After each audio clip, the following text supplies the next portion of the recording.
Let's take a look at that cross-section. Looks pretty good to me. Today we get a 10 out of 10, and I'm gonna call it So Press So Clean. So press, so clean, a 10 out of 10, how long has it been? Hello, I'm Sandwich Dad, and when Jake rolls a 10 out of 10 on Roll for Sandwich, my mentions blow up.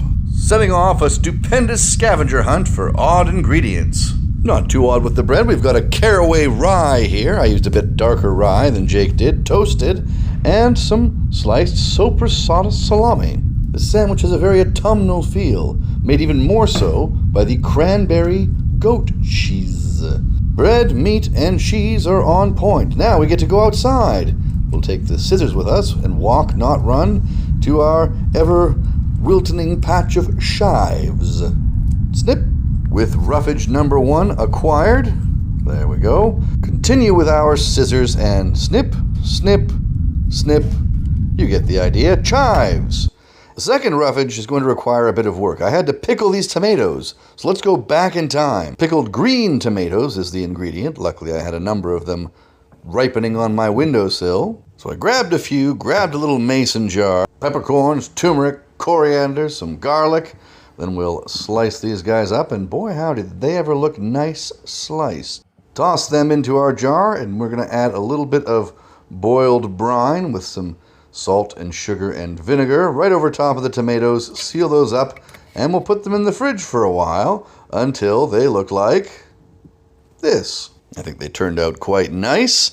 Pickled green tomatoes is a new ingredient for me, but not as new as Jake's Wild Magic Roll, which was guava paste. Wasn't able to find it locally, had to order it from Lord Bezos. Still, it's some lovely, pure guava. I sliced it fairly thin as to potentially not overwhelm everything else in the sandwich. Finally, the sauce was Melinda's Pizza Hot Sauce. I wasn't able to find that locally either, but I'm going to make my own for this one. I've heard it's tangy, so I'm going to use some Louisiana hot sauce.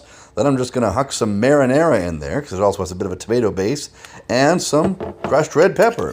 That seemed to be kind of what that hot sauce was made of, and that's what I'm going to use. So let's spoon it on to our chive and cheese side here. And now that we're completed with that, we can close it up and spin it around. Have a look. Yes. Cut diagonally. There we go. And reveal. I'd say it looks quite a lot like the one Jake did. All right.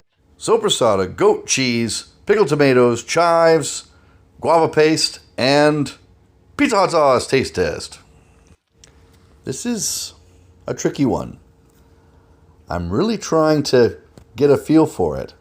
There are some parts that really go together really nicely. The combo of the caraway and the guava paste is actually unbelievably good. But I think my ratios are a little off. It's a little sour. I'm not sure I used enough of the guava paste to counter all the acidity coming from the goat cheese, the tomatoes, and the hot sauce. There are some super interesting flavors in here. I think if I were to make this a personal 10 out of 10, or 5 out of 5 easy chairs as I would say, first I would put a little bit more of that guava paste, I'd go a little lighter on the tomatoes, and then maybe switch out the cheese for something richer and creamier like a brie. A cranberry brie, I suppose it would have to be. In any case, I don't know how I'd personally rank this one. Not my favorite personally, but the combination of the guava paste and the caraway seeds was worth the price of admission for me.